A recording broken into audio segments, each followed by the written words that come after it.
Hi there, this is Sue, and I'm back with my January book haul. Now I know it's like the second week of February, but I placed an order with Barnes & Noble in January, and for some reason one of the packages got lost in the mail, and they had to resend it. It just arrived today, so I'm going to go ahead and start with an unboxing, and then I'll get into the rest of the books. There's like about a total of, I think, 23 books here, and all but 2 of them are manga or graphic novels. And the reason for that is because Barnes & Noble is hosting a Viz manga sale, Viz being a publisher of manga, and it was a buy 2 get 3rd book free sale. So in fact it goes through February 17th, so it's ending pretty soon. You can go online or in bookstores. So I definitely took advantage of that. And also the reason I'm buying more manga and graphic novels rather than novels, because I mean I've got tons of books I still need to get to, whereas manga and graphic novels I get through fairly quickly.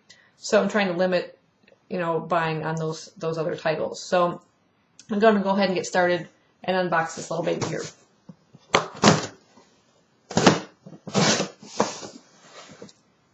Close that. Okay, wrapping. Removable tons of paper, my bill. Yay. First I'll start out with the one graphic novel I have in here, and I've been waiting for this one so I can continue with the series and eventually finish it off. And then it's number 9 in the Why the Last Man series by Brian K. Vaughan. This one is entitled Motherland. I actually already have volume 10 behind me, but for some reason Barnes & Noble wasn't carrying volume 9, and I couldn't continue with it until I get to this one. The rest of these here are all part of one series. Now, I've read book 1 in this series, put these in order, and I enjoyed it a lot, and I decided to go ahead and take advantage of the sale and get the rest. So I'm hoping the series continues to be pretty good. Otherwise, I've just invested in a number of copies here. Let me get these all in order. 4, 5 or 6. And these 2 I'll just put in with. Okay, so what I have is the Drifting Classroom series. I read volume 1 for the Underhyped Reads Readathon and did a review on it. This is by Katsuo Umezu. That's the author's name, if you can see it. And it's sort of a horror manga series about an elementary school that during an earthquake suddenly vanishes. All that's left behind is a hole in the ground. But the school seems to be transported someplace else. They're surrounded by ash. They don't know what's beyond the walls of the school. So it's really kind of creepy, lots of weird things going on, and I'm kind of curious to see what's going to happen. So I went ahead and picked up volumes 2 through 11, which I believe completes the series. So there's volume 2, volume 3, volume 4, 5, 6, 7, 8. So some kid screaming on every cover. 9, 10, and 11. Which I don't know why, but I guess it is pretty scary. So yeah, those are all part of, like I said, the Viz manga sale, and I got every 3rd book of that group free. And part of that series also, that sale, I took advantage of the Full Metal Alchemist series. So I picked up the next 3 bind-ups that I haven't gotten to yet, which is volume 10, 11, and 12, 13, 14, and 15, and 16, 17, and 18. And if you're looking to get into manga, this is an excellent series to get into. Really great storyline, really emotional, and lots of action, a little bit of everything. And humor, too. Can't forget the humor in that. And the last 3 books I got as part of this sale were kind of just a mixture of different series. One is Monster. This is by Naoki Urasawa. This is the perfect edition, which has like 2 books bound up together. They're pretty nice.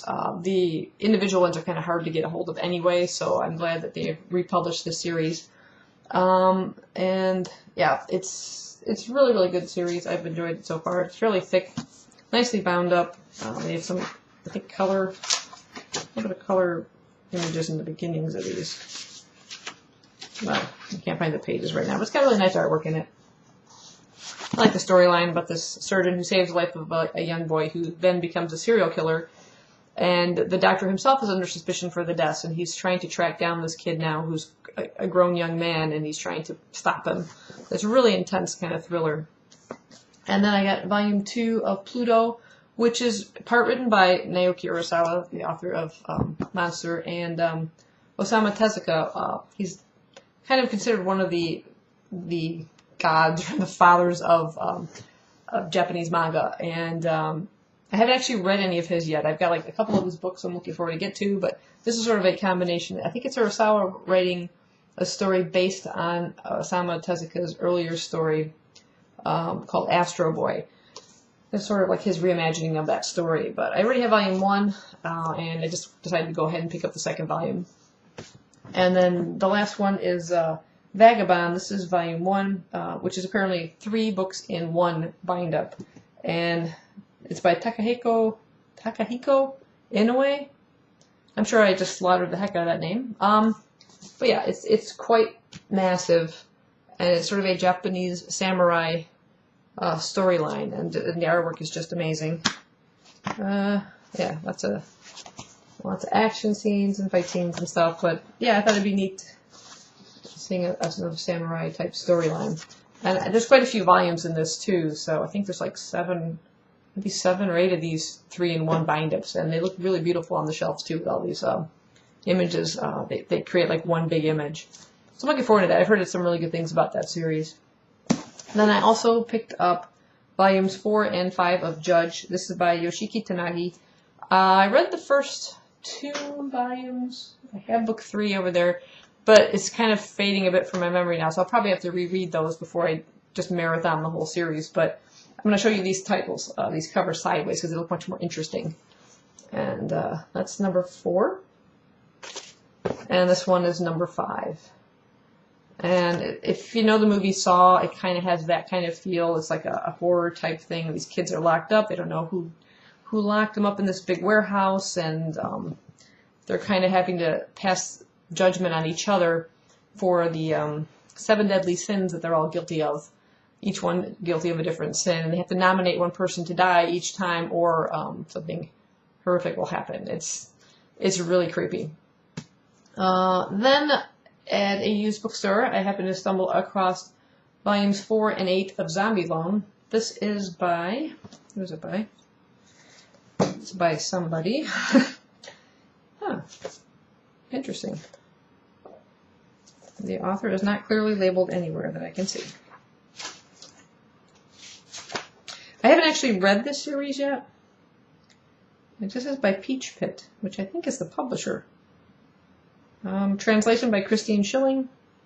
Yeah, it's just Peach Pit, and then oh, that might be who the author is. You can see that on the side. It says Peach Pit, because Yen Press is actually the publisher, so Peach Pit is the author. But yeah, I got volume 4 and volume 8. I already own the first 3 volumes, and I decided to just snatch these up while I found them for half price, and I'll need to get the ones to fill the gap between 4 and 8, of course. And then finally, for the 2 novels I got, I picked up James Herbert's Ash. He's a horror writer, quite a chunky book here. He also wrote The Secrets of Crickley Hall, which I read. Actually, no, I saw the movie. I haven't actually physically sat down and read the book yet. But it was a really cool story. So this one says, they were miscreants with black souls roaming the corridors and passageways. Infamous people thought long deceased, hiding and nurturing their evil in a basement full of secrets so shocking they would shake the world if they were ever revealed. David Ash, ghost hunter and parapsychologist, arrives at Comric Castle, a desolate ancient place with a dark heart, to investigate a series of disturbing events. An incorporeal power has been ignited by a long-ago curse, fed and now unleashed by the evil of those who once inhabited this supposed sanctuary, and by some who still do. Yet their hour of retribution is at hand. It says this is his most controversial novel to date. I don't know what makes it controversial, but the 2 books, Secrets of Crickley Hall is like this big chunky size as well. I think, yeah, this is a British publication of it. So Pan, I guess the division of St. Martin's based on that symbol. Must be the St. Martin's publisher in Britain. But I got it used, other than a little dirt on the top there. It is in mint condition. I mean, the spine isn't cracked, but looking for a really good horror book, so I thought I'd go ahead and pick that up. And the final one I got is a Haruki Murakami book, because I do want to read more of his books. And there's a tiny little one. It's just called The Strange Library. I'm not sure about the reference 107 on there, but it just says it's a lonely boy, a mysterious girl, and a tormented sheep man plot their escape from the nightmarish library of internationally acclaimed best-selling Haruki Murakami's wild imagination. So something about a library, a creepy library. It's a weird format. Let me go ahead and open this up, and I'll show you. I've never seen a book like this before. Of course, it's going to be really stubborn to get open. Okay.